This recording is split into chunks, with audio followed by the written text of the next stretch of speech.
Grant Ross is another player for the Larks that just got here in the second half of the season, and he's shown a lot of potential, right? You see that he's hitting 175, but you mentioned the Larks have already seen the power. He hit 320 in his junior season at Union University, and he crushes that pitch down the right field line. It is gone.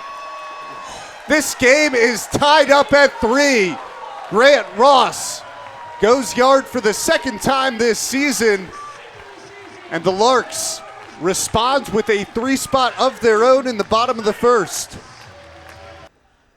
Hagan is facing 7, 8, and 9 here in the Hot Tots order in the top of the second. 3-1 on the way, hit on the ground, left side, backhanded by Luna, fires across his body. What a throw by Carson Luna to get Ryan Castro.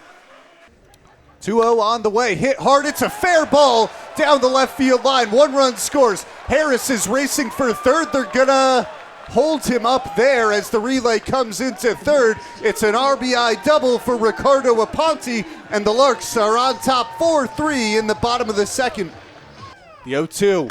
Ross hits it hard up the middle. There's a base hit. Harris will score easily. Here comes Aponte. He will score. Ortega fires down to second in time to end the inning, but Grant Ross drives in 2 runs, and the Larks have scored another 3 in the bottom of the second. They lead 6-3 as we head to the third. Pewett's 1-2. Luna hits it hard out toward right field. Allen races in, dives. He can't make the catch. 1 run will score, and the bases are still loaded. With 1 out in the 5th, the Larks' lead is 7-3. Would have thought it was going to be an offensive outburst with the way they started the first inning. 1-2, it's a fair ball to third. Aponte with a cannon from third to get Stratus. Oh my goodness, what an arm. Ricardo Aponte fires a bullet across the diamond. It's a 1-2-3 inning for Aiden. 3 outs remain for Parker Aiden and the Bismarck Larks, as the Larks lead 8-3 as we enter the top of the 9th inning. Justin Rumfield, Ryan Castro, and Joseph Moroviec are due up for the Hot Tots. Aiden's first pitch is on the knees of Rumfield. It's 0-1. And you mentioned it, Aiden getting a chance to face the 5, 6, 7 hitters. This Hot Tots lineup not super deep after those first 4, so a good chance for Parker Aiden to finish this one out clean for the Larks. The 0-1 pitch is hit on the ground up the middle. Ormonde races over, fires off his back foot in time. What a play by Dean Ormonde. He covered a lot of ground in a short amount of time and just flung that ball out toward first base. This defense has been incredible tonight. Yeah, in a game where we've continued to see the middle infield flash the leather, that might have been the most impressive play of the game, which is kind of hard to choose from in a game that's seen so many good defensive plays for the Larks. I mean, let's talk about 3. I think last inning you have one at Ricardo Aponte where you just saw an absolute missile over to first base. You had one from Carson Luna where he had a Derek Jeter-esque play as he ranged into the hole on the left side, and then that one looked like a surefire base hit up the middle, but Ormonde said not today. It's 1-0 on Ryan Castro, who's 0 for 3 in this game. Aiden's pitch is on the outside corner, 1-1 on Castro. Yeah, Ormonde's had a couple of plays. I mean, we talked about that one foul ball that he tracked down on the first base line, or I don't know if it was quite foul, but that he tracked down just a couple of innings ago over the shoulder. Ground ball to the left side of the infield. Aponte charging in, and that throw is going to get away. The runner's going to stay put at first, so Aponte avoids his second error of the night, as that'll be an infield single for Ryan Castro. And the good thing is he threw the ball so hard that it bounced back towards Grant Ross, so he didn't have as far to go to get to it. Keeps the runner at first base there with 1 out. There's never a doubt that Ricardo Aponte has the arm strength. He came into this season having caught and played some outfield at the Indiana University of Pennsylvania.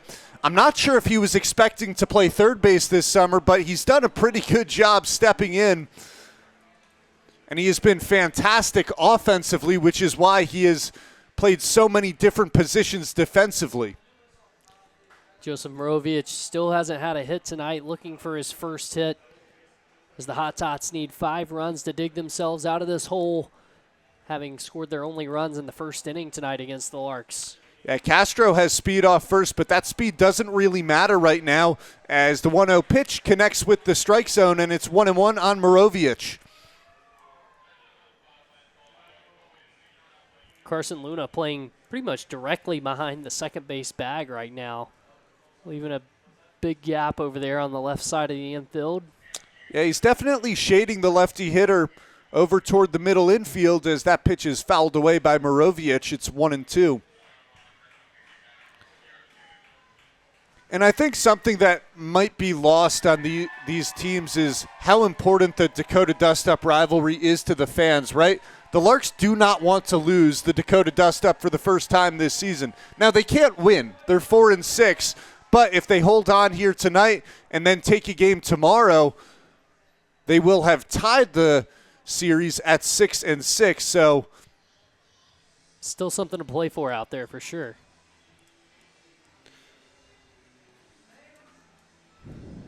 There's a runner on second now after the Wild's pitch.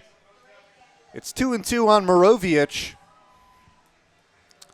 TJ Stottlemyre stands on deck. Matt Toomey in the top of the order is in the hole. Strike 3 looking. Aiden strikes out Morovic, and the Hot Tots are down to their final out. Aiden's second strikeout of the game, and I think what is really impressive for the Larks. We talked about them not having to go to their bullpen much. They're going to, more than likely get out of this game using just 2 pitchers, and the 2 pitchers only combined for 4 strikeouts. So it's just been really solid work on the mound and really solid work by the defense behind them. Stottlemyre takes a strike on the knees. It's 0-1. That was one of the keys today, was 4 or less pitchers. If the Larks get out of this game using just 2 pitchers, which it looks like they will, that's just going to do a tremendous amount of work in giving their bullpen rest. The 0-1 pitch is chopped foul. It's 0-2, and Aiden is just 1 strike away. Got to imagine Mark Wiedemeyer will sleep a little more sound tonight, knowing that he only had 2 pitchers throw in this game, if that ends up being the case.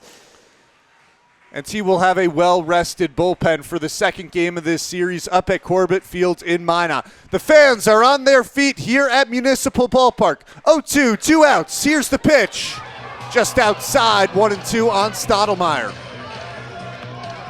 Parker Aiden consistent on the bump so far tonight in this relief outing. Just doing a really good job keeping that speed around 85. He's done nice, had some nice movement on his pitches. We'll see what he goes to here.